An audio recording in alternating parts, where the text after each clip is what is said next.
Salve camaradas, tudo bem? O tema do vídeo de hoje é elementos para uma teoria da transição socialista no Brasil.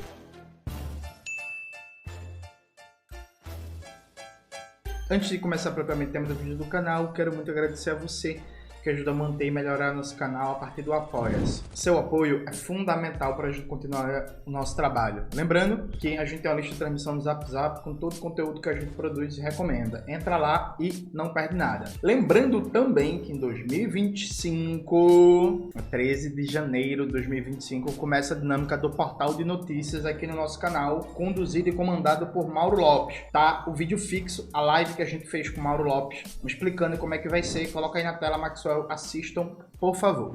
Camaradas, note, esse é o último vídeo de 2024, o último vídeo do ano. Primeiro de tudo, eu quero desejar para você que você tenha boas festas de ano novo, que seja uma passagem de ano tranquilo, feliz, alegre. Eu sei que tem problemas, eu sei que tem dificuldades, mas que seja possível, nesse momento, curtir um pouquinho, se divertir um pouquinho. Claro, com muito cuidado. Cuidado na hora de dirigir, quem vai viajar de carro. Muita atenção na estrada, gente, pelo amor de Deus. Moderem na bebida, moderem no uso de drogas. Se for transar, usem camisinha, é importante. Enfim, se cuidem. A gente precisa de todo mundo viva, para lutar e para se organizar e conquistar a Revolução Brasileira, né? Então a gente precisa de vocês vivos e vivas para 2025. Então curtam, se divirtam, enfim, aproveitem. Eu vou estar viajando, né? Eu viajo nessa quinta-feira, então quando esse vídeo for ao ar, eu já vou estar fora do Brasil. Vou cumprir uma tarefa política na Colômbia, e aí eu não posso dar maiores detalhes sobre essa tarefa política, mas vou cumprir uma tarefa política na Colômbia, ao lado também de um turismo, né? Então, assim, vou lá cumprir uma tarefa política e vou estender a viagem para fazer um certo turismozinho lá em Bogotá. É a primeira vez que eu vou sair do Brasil, ó. Que viagem. É a primeira vez que eu vou sair do Brasil, eu tô muito ansioso, enfim, acho que vai ser massa. Mas é isso, então esse é o último vídeo do ano. Dia 8 de janeiro a gente volta. Dia 9 é meu aniversário, eu vou fazer 35 anos, eu sei que não parece, sou um cara de 25, né, mas vou fazer 35 anos. E como último vídeo do ano, eu quero fazer uma conversa rápida aqui com vocês sobre teoria da transição socialista. Por quê? Eu participei recentemente de uma atividade em Santos, né, organizado pelo Livres Cooperativa. Inclusive, mandar um abraço para todos os camaradas do Livres, simbolizado inclusive na figura do Guilherme Prado, que é uma pessoa que eu conheci agora nessa atividade e fiquei fã, né, uma pessoa fantástica. Espero, inclusive, que a gente estreite cada vez mais uma amizade para além das afinidades políticas, né? E aí eu participei de uma mesa Colapso ou Revolução, que foi uma mesa de debate muito interessante. Eu subi a minha fala, inclusive, para o canal. Coloca aí na tela, Maxwell, assistam. Vocês vão gostar. E aí tem um aspecto que está ali colocado, que o centro da mesa não foi um debate sobre teoria da transição socialista, foi um debate muito mais sobre conjuntura, o que fazer frente às mudanças climáticas, né? Mas aí tem um aspecto que depois, conversando com o Guilherme, e eu quero trazer aqui para vocês. Veja, eu lancei um livro, que é a Batalha pela Memória, Reflexões sobre o Socialismo e a Revolução no século XX.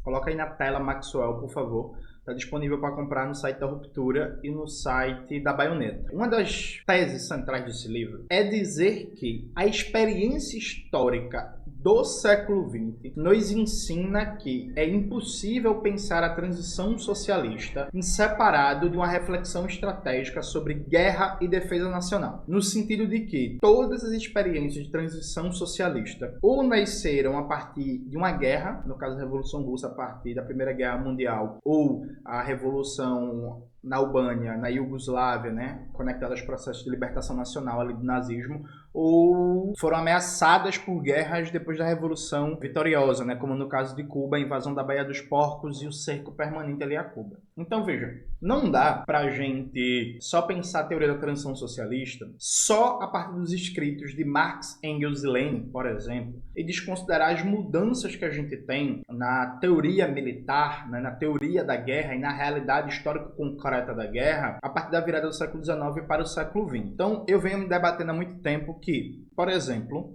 não é factível, simplesmente, e é isso mesmo, se eu quiser fazer corte, me chamar de pelego, de direita no Twitter, fique à vontade, viu? Não é factível repetir o que Marx fala da Comuna de Paris em relação à defesa nacional. Simplesmente não é. Quando Marx escreveu aquilo ali, ele escreveu aquilo num contexto que não existia, por exemplo, força aérea. Não existia ainda avião, gente. Não existia míssil. Não existia bomba atômica. Não existia míssil supersônico. Nada disso, percebe? Então, por exemplo, a ideia de que para fazer a defesa nacional de um país que a classe trabalhadora alcançou o poder, basta organizar o povo em armas, sem precisar de forças armadas regulares, aquilo ali fazia até algum sentido num contexto da época de Marx e Engels, mas não faz hoje, sabe? Por um motivo simples e objetivo. A organização do povo em armas não garante a defesa do território nacional frente, por exemplo, a um ataque de mísseis. Simples e objetivamente. Você tem que ter, por exemplo, um eficiente sistema de defesa antiaéreo, né? Um escudo antimísseis. Não dá para gerir um escudo antimísseis sem ter uma burocracia, no bom sentido da palavra burocracia, uma burocracia técnico-operativa que garanta o funcionamento disso a partir, inclusive, do segredo de Estado. Porque um bom sistema de defesa antiaérea, ele funciona com segredo de Estado, né? Se o inimigo souber onde é que fica, por exemplo, as centrais de operação e onde é que fica todos os pontos de defesa do escudo antimísseis, ele vai ser inabilitado. Veja, se você tem uma burocracia técnico-operativa que, por exemplo, é responsável por gerir, né, por operar um sistema de defesa antiaéreo, ou seja, é uma burocracia voltada ao ramo militar, o nome disso é Forças Armadas. E aí você pode chamar de elemento gama, alfa, beta, x, z, mas é isso que se fala. Então, para mim está muito claro que a experiência histórica do século XX faz com que a gente precise remodelar a frase de Lenin. Lenin disse certa vez que o socialismo é soviete mais eletrificação. É preciso meditar muito concretamente sobre essa frase. Para Lenin, quando ele fala que o socialismo é soviete mais eletrificação, ele está dizendo que o socialismo é Estado operário, poder da classe trabalhadora, simbolizado pelos soviets, né, mais eletrificação como sinônimo de desenvolvimento das forças produtivas, de transformação da estrutura produtiva da economia. Não dá para a gente considerar só que o socialismo é soviete mais eletrificação. O socialismo é soviete mais eletrificação mais um mísselzinho supersônico, viu, gente? Mais uma capacidadezinha de, se o imperialismo frescar pro lado da gente, a gente dizer assim, ó, eu vou mandar um míssil aí, porra, tu vai se lascar na minha mão. É isso. Porque a defesa militar, ela é estratégica, inclusive, para conseguir construir o socialismo. É isso que a experiência do século XX mostra. Então, no meu livro, A Batalha pela Memória, uma das coisas que eu me bato, né, que eu faço a crítica, o enfrentamento, é essa tendência negacionista de dizer que a história do século XX, tudo é revolução traída, tudo é capitalismo de Estado. Logo, se aquilo não tem relação nenhuma com o socialismo, a gente não tem uma experiência histórica para extrair dali. E me parece que um dos elementos centrais da experiência histórica do século XX é que a gente precisa pensar o elemento da defesa militar. Só que o elemento da defesa, né, da defesa nacional, não é só um elemento técnico, não é só quantos caças, quantos submarinos, quantos navios, quantos mísseis a gente tem. O elemento da defesa nacional é um elemento totalizante, diz respeito à economia, à infraestrutura, a níveis de desigualdade socioeconômica, às ideologias predominantes no povo, a relação Forças Armadas com a classe trabalhadora, controle civil sobre os militares. Então, defesa nacional é um todo. Tem uma entrevista muito boa do professor Hector Luiz Saint-Pierre para a revista Ópera, que ele faz um debate sobre o conceito de defesa nacional, e tem também uma entrevista do ex-deputado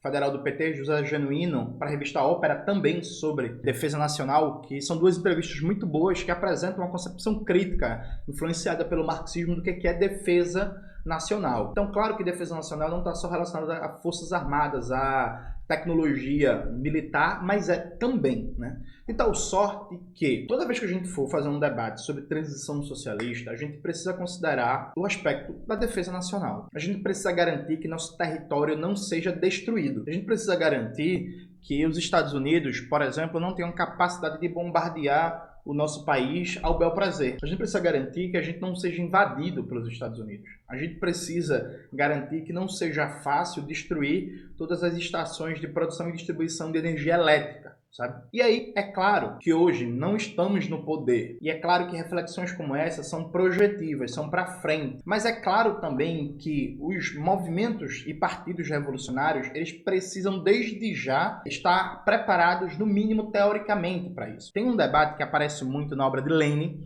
mais para o final da vida, mas aparece na obra de Lenin, aparece na obra de Mao Zedong, aparece na obra de Stalin, aparece em menor medida na obra de Trotsky, né? Porque, enfim, Trotsky foi expulso da União Soviética, derrotado do poder, então o eixo de reflexão do Trotsky muda bastante. Mas aparece muito na obra de Gramsci, nos cadernos do cárcere, né? Gramsci, inclusive, pensando muito a transição ao socialismo na União Soviética, que é o partido ou os partidos revolucionários, eles têm que ser também escolas de formação de futuros estadistas revolucionários. Então, o partido revolucionário ele não forma só o militante para a tomada do poder, ele tem que, em alguma dimensão, ir preparando os quadros que vão ser figuras políticas centrais, né, na gestão, o termo é ruim, mas vocês entenderam, do novo Estado proletário que vai surgir. Então a gente precisa entender de teoria militar, a gente precisa entender de defesa nacional, a gente precisa entender como o Brasil socialista seria defendido do imperialismo estadunidense, como o Brasil socialista seria defendido da incursão, por exemplo, de milícias de extrema-direita contra-revolucionárias que existem em quase toda a América Latina e não tenha dúvida que seriam mobilizadas, como foram no passado, inclusive nos anos 60, 70 e 80, contra uma experiência socialista. Então essas questões elas precisam estar incorporadas na nossa teoria da transição socialista, porque senão a gente pensa uma transição que é uma transição quase que angelical. Eu conversando com o camarada Guilherme, ele chegou um momento que ele tirou onda, que ele falou que eu tô menos sectário, que eu tô mais amplo, que eu sou uma pessoa agora eu tô buscando muito mais convergências. Veja, evidentemente que eu acho que eu melhorei muito minha forma de fazer política em público, de fazer debate público, só que aí, conversando com o Guilherme, ele falou assim, tu vivia atacando Michel Louvi. Não, atacando não, eu faço a crítica ao Michel Louvi. Inclusive tá no meu livro, Batalha pela Memória, uma crítica ao Michel Louvi. Bota aí na tela de novo, Maxwell. E um dos elementos que eu critico ele é que num artigo bem conhecido que circulou muito do Michel Louvi, hoje está um pouco em baixa, mas na época fez muito sucesso. No movimento estudantil, por exemplo, várias juventudes do PSOL aqui em Pernambuco faziam formação com esse texto do Michel Louvi, que é Ecossocialismo e Planejamento Democrático, que no Brasil foi publicado na revista Crítica Marxista, mas está em uma porrada de canto. Nesse artigo, por exemplo, Michel Louvi ele imagina uma transição ecossocialista mundial, partindo do pressuposto que teria uma revolução mundial ao mesmo tempo em todos os cantos do mundo e que a gente não teria que enfrentar uma contra-revolução liderada pelo imperialismo, que a gente não teria que enfrentar uma guerra, por exemplo. E veja, seria ótimo se o mundo fosse assim, não é essa a realidade. Inclusive, a realidade hoje é cada vez mais intensificar os perigos de guerra no âmbito global. Inclusive, a gente está vendo que Israel, com o apoio dos Estados Unidos, está fazendo, né? Agora com a Síria, ameaçando cada vez mais uma guerra direta com o Irã, continua o genocídio contra o povo palestino. Então, quando a gente pensa concretamente a questão da defesa militar, algumas coisas impõem. Por exemplo, esse debate, um debate que algumas pessoas fazem crítica ao que chamam de produtivismo. Acho que tem um debate muito longo aqui para a gente fazer, né, sobre o que se chama de produtivismo. Aqui é um dos problemas da experiência soviética, que ela foi produtivista, se preocupou muito com indústria, com o crescimento do PIB, com indústria de bens de capital e por aí vai. E a gente não pode repetir essa lógica produtivista do que foi o socialismo soviético. Veja, é isso, é um debate muito longo para fazer. Dito isto, santo produtivismo, né? Porque se não fossem os investimentos pesados do primeiro e do segundo plano quinquenal da União Soviética, que garantiram a construção de uma indústria de base, de uma indústria de bens de capital, a União Soviética não tinha derrotado o nazismo. Então, assim, santo produtivismo. Se não fosse o primeiro e o segundo plano quinquenal, a União Soviética não teria condições de produzir os tanques, os aviões, as armas, as bombas que foram fundamentais para salvar o mundo do nazismo. Sabe? E aí, do ponto de vista, pensando na defesa militar brasileira, por exemplo, a gente precisa ter uma indústria bélica. Seria uma das prioridades, sim. Não porque a gente acha bonito, não porque é fofo, não porque tem qualquer tesão pro militarismo, é porque a gente vive na América Latina, que é o quintal dos Estados Unidos, a gente está cercado de bases militares dos Estados Unidos, porque o Brasil é o país mais importante da América Latina, e mudando o eixo de poder no Brasil, isso tem um efeito em toda a América Latina. Com todo respeito a Cuba, Cuba é um paizinho desse tamanho, né? Uma ilha, 10 milhões de habitantes, né? Enfim, menor que o Ceará, e por aí vai. O impacto da Revolução Cubana em toda a América Latina foi um impacto muito mais político, ideológico e cultural. Do ponto de vista econômico, do ponto de vista territorial e tal, o impacto da Revolução Cubana para a América Latina é muito pequeno pela própria dimensão da economia cubana. Não é o caso do Brasil. A gente está falando de uma economia que está, medida em PIB, entre as 10 maiores economias do mundo, um país territorialmente gigantesco, riquíssimo em recursos naturais, com mais de 200 milhões de habitantes, com o maior mercado consumidor da América Latina, com a maior capacidade tecnológica da América Latina olhado como um todo e que teria uma força gravitacional geopolítica na América Latina gigantesca. Então não tenha dúvidas de que matar uma revolução brasileira seria questão de vida ou morte para o imperialismo. Veja, a possibilidade de uma revolução brasileira seria a coisa mais grave para o capitalismo estadunidense da sua história. Mais grave que a Revolução Cubana, mais grave que a Revolução Chinesa, mais grave que derrota na Coreia, mais grave que derrota no Vietnã e por aí vai. Assim, simplesmente não dá. Não daria para os Estados Unidos manter a América Latina como seu quintal com a Revolução Brasileira. Isso coloca em perspectiva histórica que necessariamente aqui uma Revolução Brasileira ia desencadear a mais violenta das reações da burguesia estadunidense, não importa qual seja o governo, se é democrata, se é republicano, não importa. A consequência é quase que estrutural, seria um processo de transformação radical no Brasil. A Revolução Brasileira ia necessariamente impor aos Estados Unidos uma lógica de aniquilação deste processo, porque se o Brasil sai do eixo de influência dos Estados Unidos, isso impacta toda a América Latina. Toda a América Latina. Perfeito? Então veja, não dá pra gente pensar transformação econômica, construção do poder popular, a Revolução Brasileira, fora de um debate estratégico sobre defesa nacional e questão militar, sabe? E a vida é dura. Por quê? E aqui eu entro mais diretamente no tema. O debate sobre a estratégia militar de uma revolução é armar o povo, ele faz sentido na seguinte perspectiva. É preciso quebrar o monopólio do poder militar de uma burocracia militar. Ponto.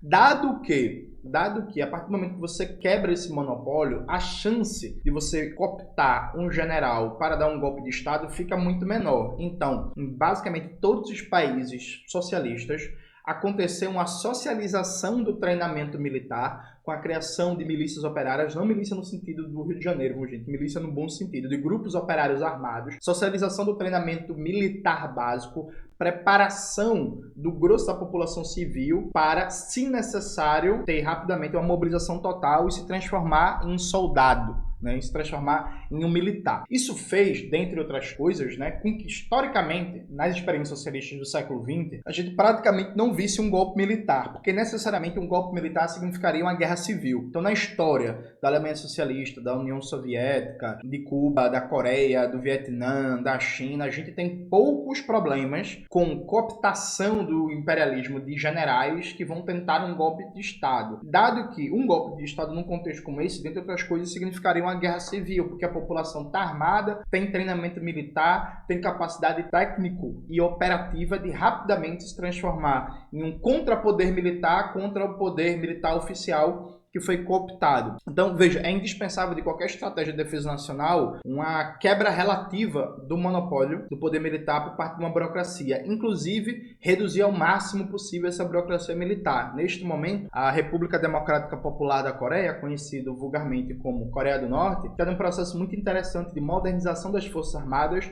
reduzindo o número de soldados permanentes, né, a partir, inclusive, da segurança geopolítica que a Coreia conseguiu, a partir do seu sistema de mísseis, da sua capacidade bélica de destruição, inclusive com bomba atômica, né, porque se percebeu que o excessivo número de soldados, de militares na ativa, estava gerando um problema de burocratização, de excessivo militarismo na sociedade norte-coreana. Então, tem várias questões. É preciso reduzir o número de soldados e corpos regulares, preciso estabelecer um firme controle civil sobre os militares, é preciso fazer com que a defesa nacional não seja assunto privativo dos militares, é preciso ter um controle político-ideológico sobre a formação dos militares, é preciso quebrar de maneira relativa o monopólio do poder militar, socializando ele ao máximo com a população, é preciso garantir a capacidade da população civil se transformar no contrapoder militar em caso de tentativa de golpe de Estado, ou se transformar como parte do poder militar em caso de uma invasão. Tudo isso é parte de um debate do que é o acúmulo histórico das experiências socialistas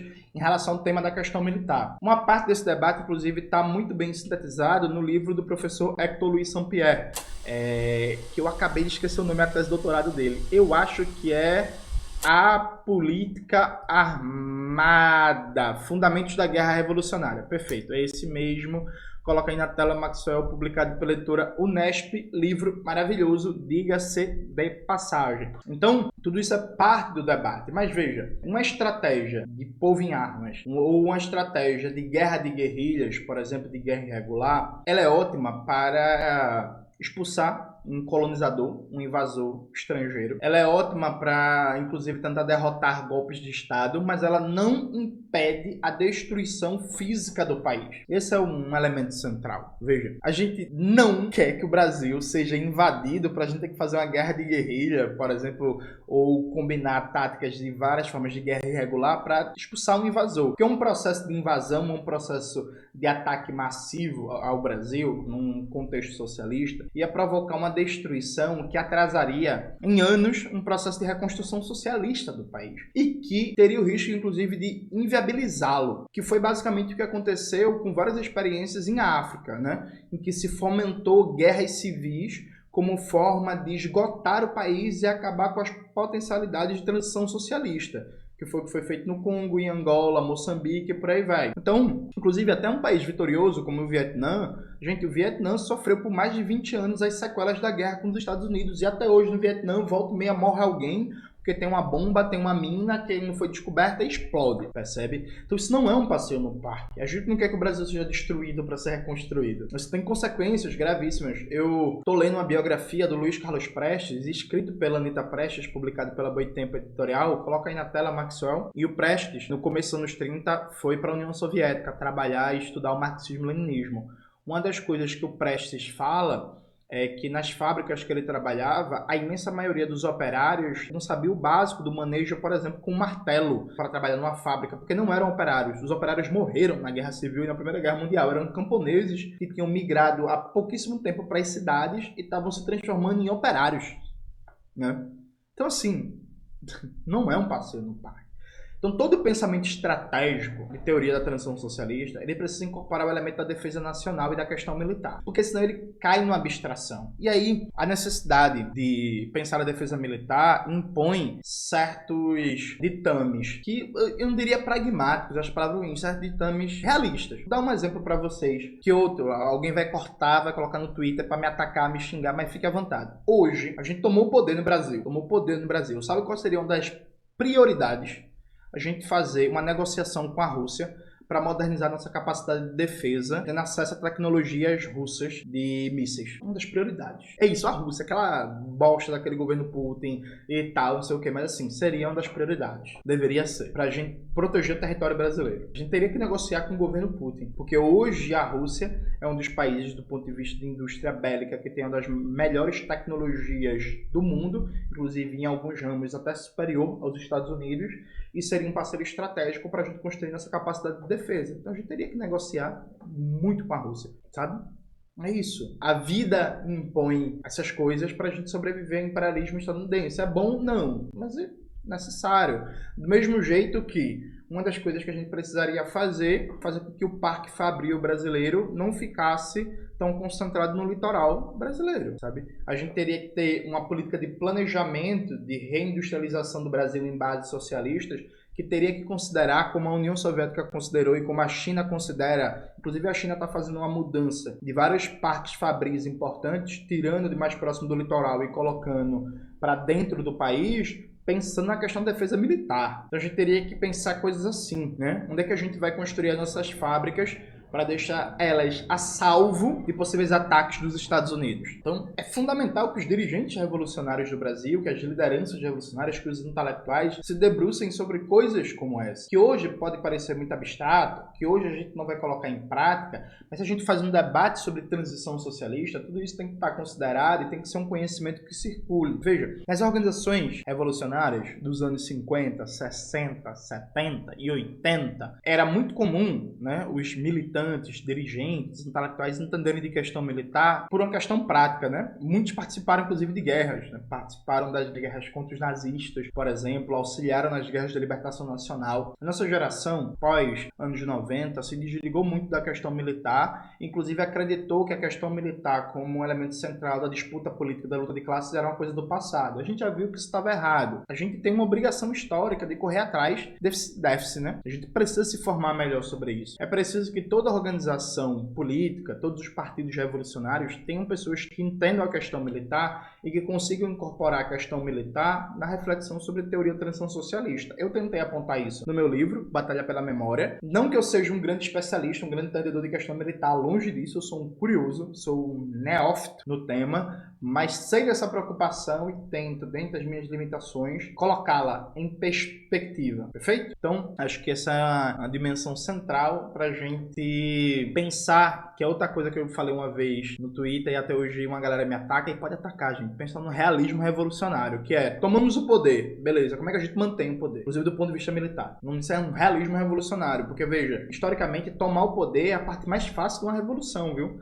Tem uma porrada de experiências revolucionárias em que foi feita a tomada do poder, mas não conseguiu se fazer a transição socialista. Então, historicamente falando, tomar o poder é a parte mais fácil do processo revolucionário. Basta ver, por exemplo, os casos de Burkina Faso, da Argélia, de Angola ou de Moçambique. O poder foi tomado. A revolução foi vitoriosa e a transição ao socialismo não aconteceu, né? Não aconteceu. A gente poderia até estender um pouco a reflexão. No Chile não foi uma tomada do poder, mas ganhou o governo, né? Governo e poder são coisas diferentes. Ganhou o governo, a transição ao socialismo aconteceu? Não. Então, acho que fortalecendo cada vez mais os debates sobre teoria da Revolução Brasileira, a gente precisa também pensar a defesa nacional desta revolução. Isso impacta pensar a questão militar e o que nessa questão militar condiciona a estratégia de desenvolvimento das forças produtivas e também a estratégia de estruturação do poder popular, né? Como seriam forças armadas revolucionárias do Brasil socialista, da República Popular Socialista do Brasil. Acho que esse é um bom tema para a gente cada vez ter mais acúmulo e dar concretude